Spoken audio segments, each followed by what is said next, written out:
नमस्कार, जनतंत्र टीवी देख रहे हैं आप। मैं हूं आपके साथ कोमल गंगवार। अपना उत्तराखंड की शुरुआत करेंगे बड़ी खबर के साथ। तो देहरादून से ये बड़ी खबर, कैलाश गहतोड़ी को बड़ी जिम्मेदारी मिल गई है।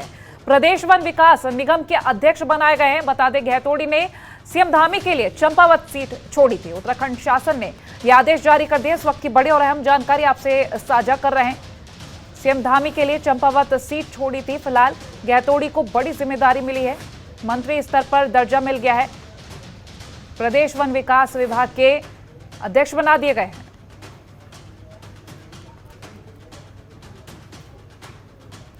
देहरादून से ये बड़ी खबर, सीएम धामी के लिए चंपावत सीट छोड़ी थी कैलाश गहतोड़ी ने और अब बड़ी जिम्मेदारी उन्हें मिली है। मंत्री स्तर का दर्जा, गहतोड़ी को प्रदेश वन विकास निगम का अध्यक्ष बना दिया गया है।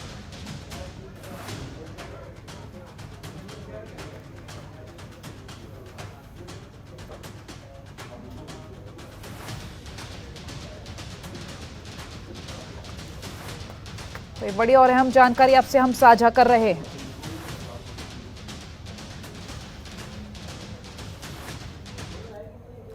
और सेना भर्ती को लेकर केंद्र सरकार द्वारा लाई गई अग्निपथ योजना को लेकर देश के कई राज्यों में विरोध तेज हो गया है। बता दें, उत्तराखंड में भी युवा प्रदर्शनकारी सड़क पर उतर आए हैं।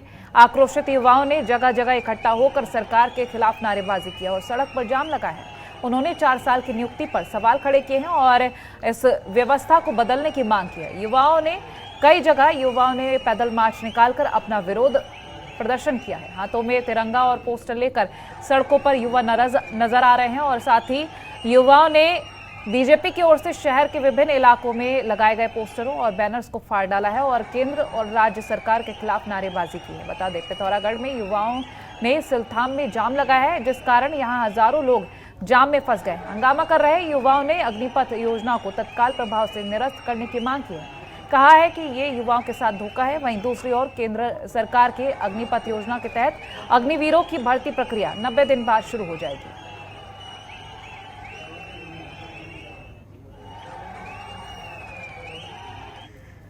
मुख्यमंत्री पुष्कर सिंह धामी ने अग्निपथ योजना और अग्निवीरों के विषय में प्रेस वार्ता की है और सीएम धामी ने प्रधानमंत्री नरेंद्र मोदी का आभार भी जताया। उन्होंने कहा कि इस योजना के बाद भारतीय सेना जोश के साथ काम करेगी।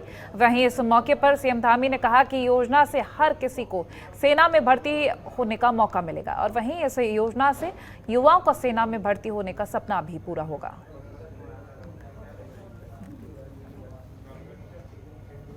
इससे न केवल देश के युवाओं को बड़े स्तर पर रोजगार मिलेगा, बल्कि सेनाएं भी अधिक युवा व सशक्त होंगी। जैसे सर्वप्रथम समूचे उत्तराखंड में जिसकी हमारी पहचान वीर भूमि और देवभूमि और सैन्य भूमि के नाम से सभी पूरा हिंदुस्तान जानता है। मैं क्योंकि यहां से प्रत्येक परिवार से कोई न कोई सेना के अंदर है, किसी के घर से बेटा है, कोई बेटी है, किसी के चाचा हैं, ताऊ हैं, कोई सेना में है, कोई अर्धसैनिक बलों में है। ऐसा मैं समझता हूं कि पूरे अगर हम पर्वतीय जनपदों में देखें तो प्रत्येक परिवार सेना से या अर्धसैनिक बलों से सीधे सीधे कहीं न कहीं कनेक्ट में है। तो जिस अग्निवीर योजना को लाने से और इस योजना के प्रारंभ करने से मैं उत्तराखंड की 1.25 करोड़ देवतुल्य जनता की ओर से माननीय प्रधानमंत्री जी का आभार प्रकट करता हूं।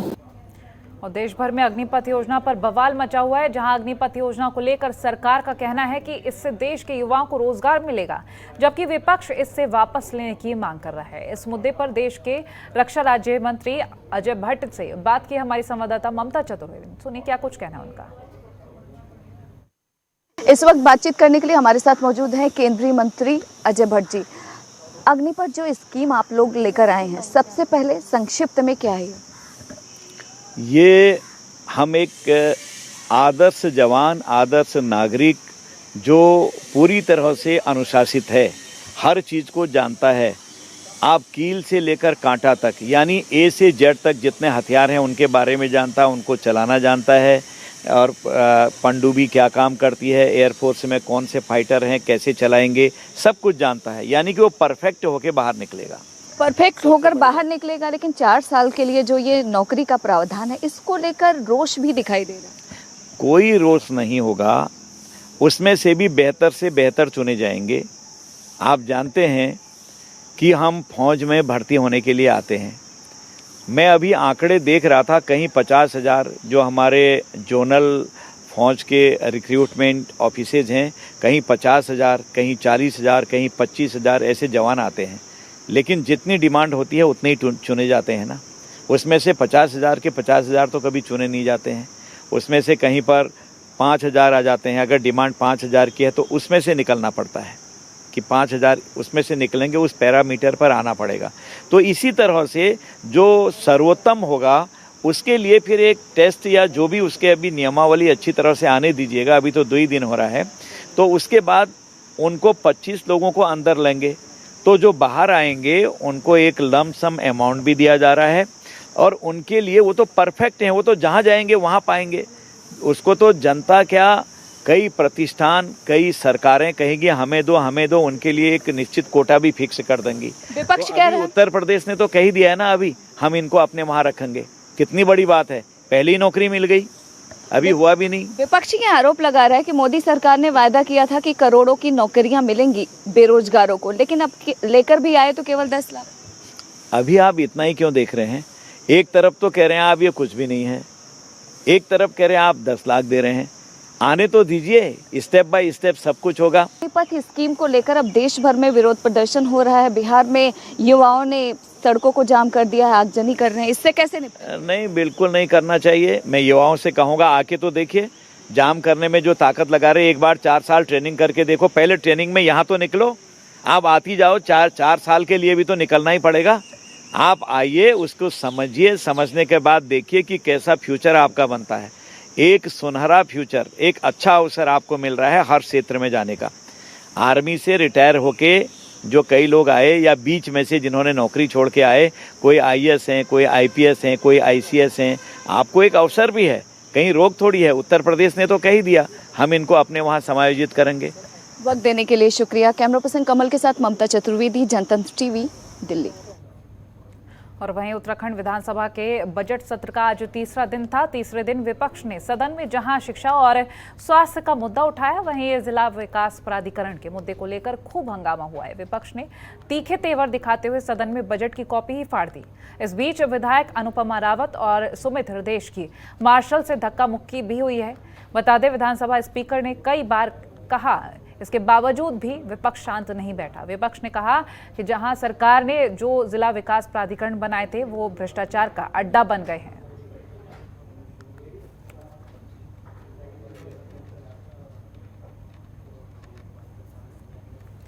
और उत्तराखंड विधानसभा के बजट सत्र में कांग्रेस के विधायकों ने सेवा अधीनस्थ चयन आयोग के खिलाफ मोर्चा खोला। उन्होंने मोर्चा खोलते हुए CBI जांच की मांग की है। कांग्रेस विधायक भुवन कापड़ी ने कहा कि सेवा अधीनस्थ चयन आयोग की ओर से जो भी परीक्षाएं कराई जा रही हैं उनमें पूरी तरीके से धांधली देखने को मिल रही है, इसीलिए CBI जांच की मांग कर रहे हैं।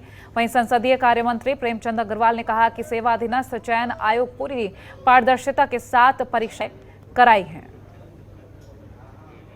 देखिए, उसका जिस प्रकार से उन्होंने अपने विषय उठाया, हालांकि बहुत महत्वपूर्ण उनका विषय था, लेकिन जिस प्रकार से अभी तक कार्रवाई की गई है और उसमें भी जो हमारे हाई कोर्ट ने जो संज्ञान लिया है, लगातार उसी अनुरूप कार्रवाई हमारे अधीनस्थ चयन सेवा आयोग के माध्यम से हुई है।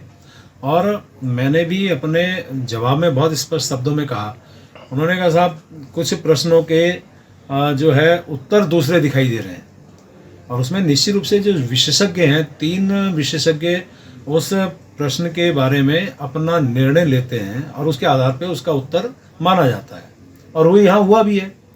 अब ठीक है, कुछ बातें क्योंकि विपक्ष है, सवाल उठाए, कोई आपत्ति नहीं है।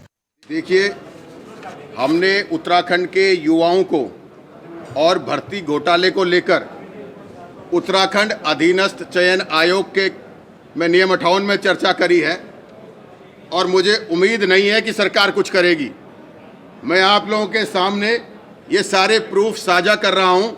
मैं चाहता हूँ कि आप लोगों के माध्यम से उत्तराखंड के युवाओं को न्याय मिले, उत्तराखंड के युवाओं का भविष्य सुरक्षित हो और उत्तराखंड को भी न्याय मिले।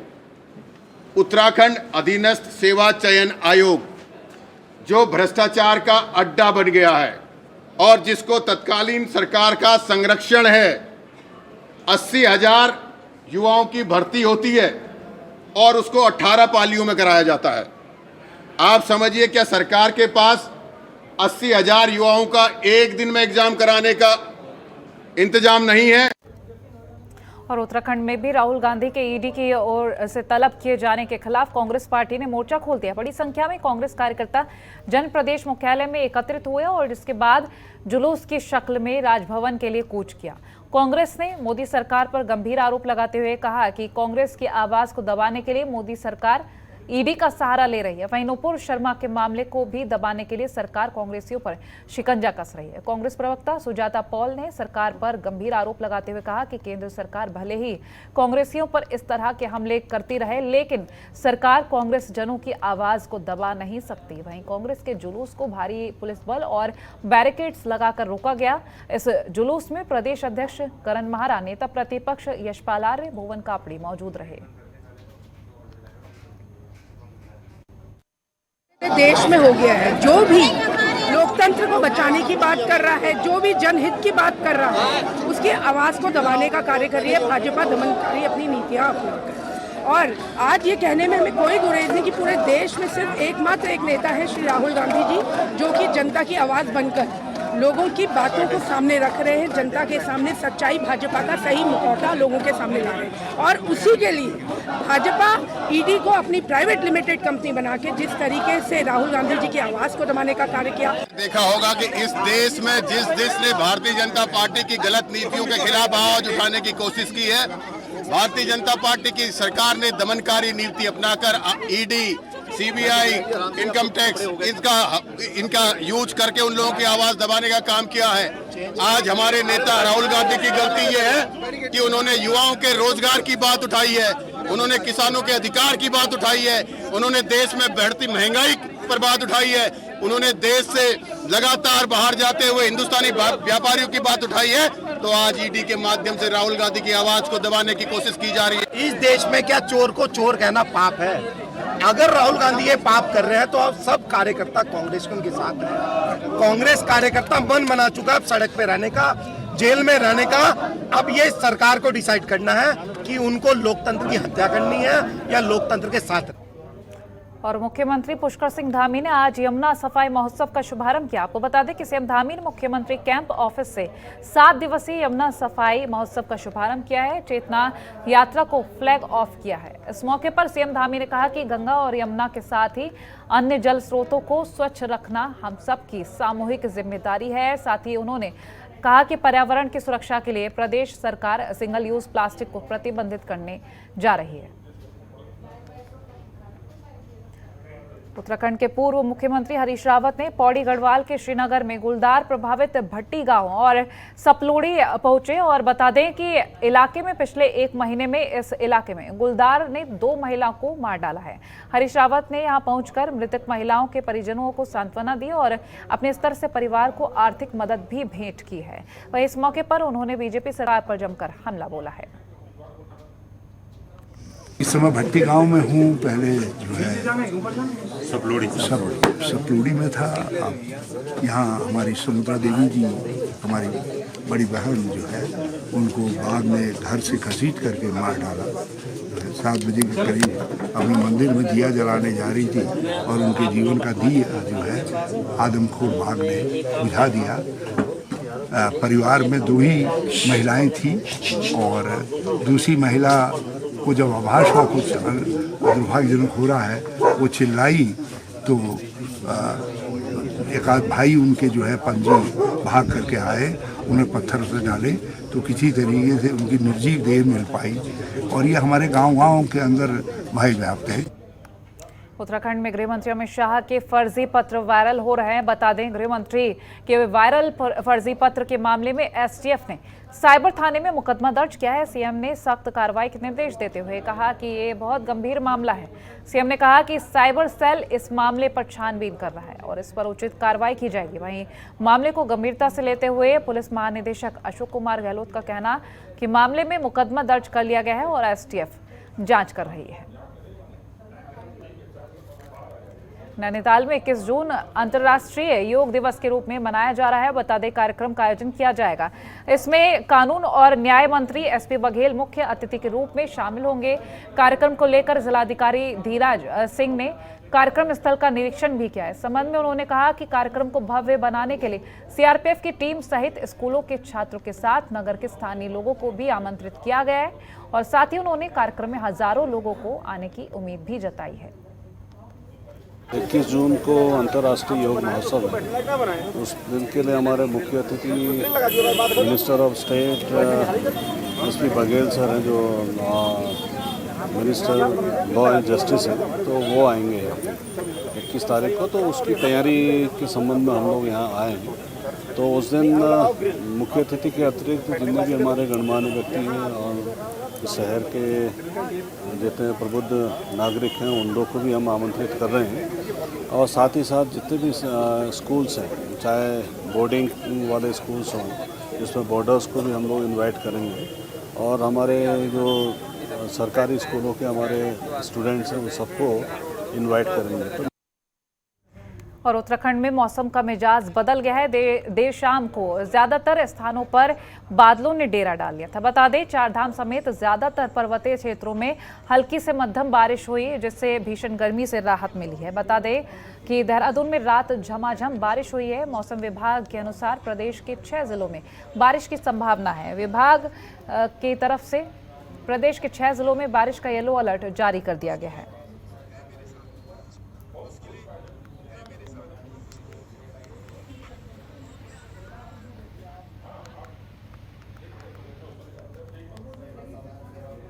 और वहीं मसूरी में भी पिछले कई दिनों से हो रही भीषण गर्मी के बाद देर रात अचानक मौसम ने करवट लिया। बता दें झमाझम बारिश हुई है, जिसका स्थानीय लोगों के साथ ही पर्यटकों ने भी जमकर आनंद लिया है। बारिश होने के बाद मसूरी में मौसम सुहाना हो गया है, जिसका पर्यटकों ने जमकर आनंद लिया है और कुछ पर्यटक बारिश में भीगते हुए नजर आए हैं। बता दें कि इन दिनों पर्यटक सीजन चरम पर है और लगातार पर्यटकों का मसूरी में जमावड़ा लगा हुआ है। अचानक हुई झमाझम बारिश के बाद यहाँ कुछ पर्यटक बारिश से बचते नजर आए हैं। वहीं कई पर्यटक बारिश का आनंद लेते हुए भी नजर आए हैं।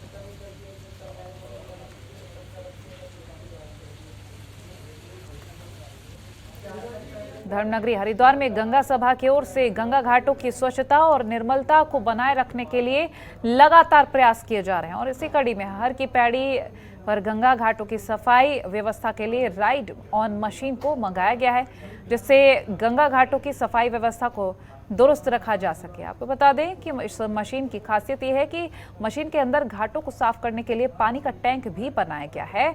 इससे घाटों पर जमा गंदगी को हटाकर ये मशीन अपने सक्शन पैनल से उस गंदगी को अपने अंदर खींच लेती है। आने वाले समय में एडवांस टेक्नोलॉजी की और मशीनों को गंगा घाटों की सफाई व्यवस्था के लिए लाया जाएगा। ऐसे में हर की पैड़ी को स्वच्छ रखने में इससे मदद मिलेगी। साथ ही इससे श्रद्धालु स्वच्छ वातावरण में गंगा घाटों पर स्नान कर सकेंगे।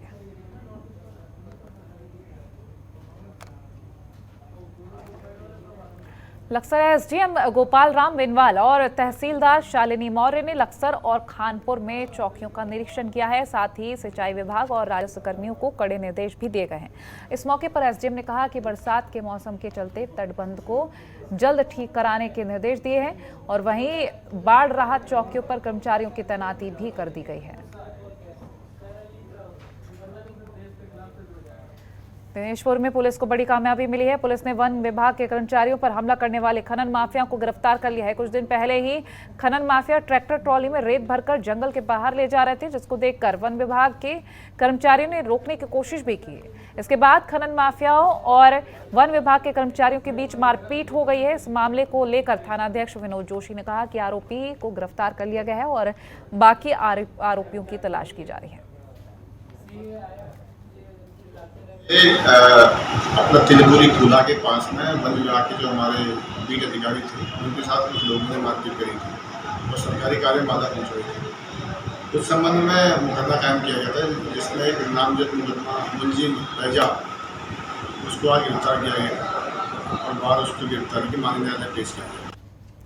हरिद्वार में राजा जी टाइगर रिजर्व पार्क के गेट मानसून सीजन शुरू होते ही पर्यटकों के लिए बंद कर दिए गए हैं। राजा जी टाइगर रिजर्व पार्क में घूमने के लिए और वन्य जीवों का दीदार करने के लिए अब पर्यटकों को 5 महीने का इंतजार करना होगा। रिजर्व पार्क के दरवाजों पर 5 महीने के लिए ताले लग गए हैं। अब नवंबर में सैलानी जंगल सफारी कर सकेंगे। वहीं पिछले साल के मुकाबले चीला रेंज में 2 गुना पर्यटक जंगली जानवरों के दीदार के लिए पहुंचे हैं। बता दें कि सरकार की ओर से 15 नवंबर से सैलानियों के लिए राजा जी टाइगर रिजर्व के गेट खोल दिए जाते हैं, लेकिन बरसात के सीजन में सभी गेटों को बंद कर दिया गया है। इस साल पार्क में करीब 2 गुना सैलानियों ने जंगल सफारी का आनंद उठाया। जहां पिछले साल 12,854 सैलानियों ने जंगल की सफारी की थी, तो वहीं इस साल 21,664 पर्यटक जंगल सफारी के लिए चीला पहुंचे थे। अल्मोड़ा शहर की यातायात व्यवस्था पटरी पर आने का नाम ही नहीं ले रही है। लगातार शहर में जाम की समस्या से लोगों को काफी दिक्कतों का सामना करना पड़ रहा है। बता दें कि प्रशासन की ओर से लगातार यातायात सुचारू रूप से चले, इसके लिए दावे किए जा रहे हैं, लेकिन जगह जगह जाम से प्रशासन की ओर से पार्किंग स्थल के दावे की जो खोखलापन है वो सामने आ रहा है, जिसकी वजह से राहगीरों को पैदल चलने में भी काफी मुश्किलों का सामना करना पड़ रहा है। लालकुआं में सरकारी योजनाओं पर अधिकारी पलीता लगाते हुए नजर आ रहे हैं। इसका नमूना प्राथमिक स्वास्थ्य केंद्र मोटा हल्दू में देखने को मिला है। यहां 1 साल पहले जल आपूर्ति के लिए उत्तराखंड पेयजल निगम ने प्राथमिक स्वास्थ्य केंद्र में सोलर ड्यूल पावर हैंडपंप लगवाया था, लेकिन वो कुछ दिन बाद ही खराब हो गया है, जिसकी जानकारी पेयजल निगम अधिकारियों को दी गई, लेकिन इसके बाद भी अभी तक कोई कार्रवाई नहीं की गई। वहीं मामले में ग्राम प्रधान संगठन की प्रदेश सचिव सीमा पाठक ने चिकित्सा अधिकारी से मिलकर नाराजगी भी जताई है। कई दिनों से इसमें पानी की समस्या आ रही है, जिसमें इसके द्वारा पानी अभी हमें उपलब्ध नहीं हो पाता। अधिकारी को अवगत करा दिया गया है, इसमें 2-3 बार अवगत कराया गया हमारे द्वारा, और वहाँ के अधिकारी हमारे पास आए भी थे इसके लिए, तो वो ये कह रहे थे कि शायद इसमें जल्दी से जल्दी कार्रवाई की जाएगी, लेकिन अभी तक कोई कार्रवाई नहीं की। मोटालदू प्राथमिक स्वास्थ्य केंद्र में विगत कई समय से समरसेबल जो बनाया गया था हमारे पूर्व विधायक जी के द्वारा, वो खराब पड़ा हुआ है, जिसकी वजह से भीषण गर्मी में पेयजल सप्लाई में काफ़ी परेशानी या दिक्कतों का सामना करना पड़ रहा है। हमारे इस प्राथमिक स्वास्थ्य केंद्र में कई पेशेंट्स आते हैं, डिलीवरी केस आते हैं, मरीज हैं, तो पानी की व्यवस्था बिल्कुल नहीं हो पा रही है और वो काफ़ी समय से ख़राब पड़ा हुआ है। तो अगर इसमें इन लोगों ने उचित कार्रवाई नहीं करी तो फिर हम इसमें एक्शन लेने को बाध्य।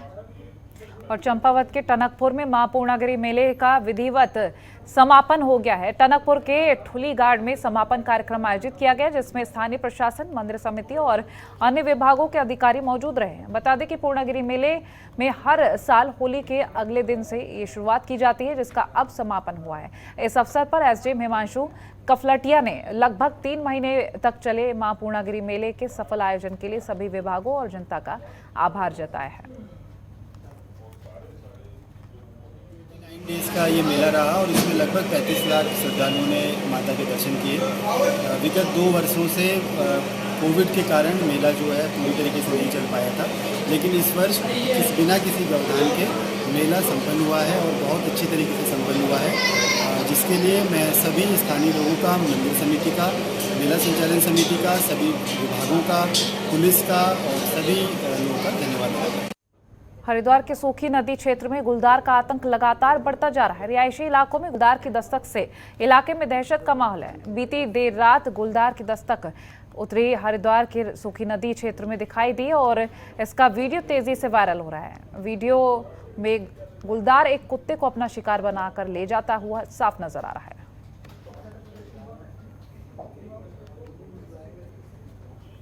और चंपावत के लोहाघाट में रोडवेज बस स्टैंड के पीछे साइड रेलिंग न होने से यात्रियों के गिरने का खतरा लगातार बना हुआ है। रेलिंग न होने से एक यात्री खाई में गिर गया, जिसके आसपास अफरा तफरी मच गई और घटनास्थल पर मौजूद पुलिस कांस्टेबल ने तुरंत स्थानीय लोगों की मदद से यात्री को रस्सी के सहारे बाहर निकाला। वहीं स्थानीय लोगों ने हादसे को रोकने के लिए रेलिंग लगाने की मांग की थी। साथ ही लोगों ने ये भी बताया कि इससे पहले भी 2 हादसे हो चुके हैं और लोगों ने प्रशासन और पालिका से बस स्टैंड में रेलिंग लगाने की मांग की थी। बता दें, इससे भविष्य में कोई बड़ा हादसा ना हो, इसीलिए ये मांग की गई। ये कहना है कि नगर पंचायत हो या रोडवेज वाले हैं जो भी है, तो यहाँ पर रेलिंग लगाया जाए, क्योंकि आए दिन जो है यहाँ पर गिरते रहते हैं। कोई टॉयलेट के बहाने जाते हैं नीचे को तो गिर जाते हैं। जैसे कि अभी ये कुछ देर पहले एक हादसा हुआ था जिसको हमने अभी रेस्क्यू करके नीचे से लाए। यदि उसको कोई देखते नहीं तो वो सीधे नीचे नदी में गिर के चला जाता, इसलिए उसका रेस्क्यू करके लाया। और हमारा यही कहना है कि जो है यहाँ पर रेलिंग होना बहुत रामनगर में विजिलेंस की टीम ने बड़ी सफलता हासिल की है। बड़ी कार्रवाई करते हुए टीम ने वन विभाग के कर्मचारी को रिश्वत लेते हुए गिरफ्तार कर लिया। बता दें, इस मामले को लेकर हल्द्वानी के सीओ अनिल सिंह मनराल ने जानकारी दी है। उन्होंने कहा कि कुछ दिन पहले एक व्यक्ति की ओर से कार्यालय में शिकायत दर्ज कराई गई थी। इसके बाद विजिलेंस की टीम वन विभाग पहुंची और आरोपी को रंगे हाथ रिश्वत लेते गिरफ्तार किया गया और मुकदमा दर्ज कर कोर्ट के सामने पेश भी कर दिया गया है। पश्चिमी वन प्रभाग डीएफओ कार्यालय के में नियुक्त कैम बाबू श्री दिनेश कुमार की शिकायत श्री भूरे खां द्वारा पेड़ों के कटान की एवज में 12,000 रुपये की रिश्वत मांगने के उसमें रंगे हाथों हल्द्वानी सेक्टर की टीम द्वारा रंगे हाथों रिश्वत लेते हुए पकड़ा गया है 12,000 रुपये की, और उनको गिरफ्तार कर मुकदमा पंजीकृत होकर अग्रिम वैधानिक कार्रवाई। और फिलहाल अपना उत्तराखंड में इतना ही। देखते रहिए जनतंत्र टीवी। नमस्कार। खबरों के निष्पक्ष विश्लेषण के लिए सब्सक्राइब करें Jantantra TV and press the bell icon. Never miss any update.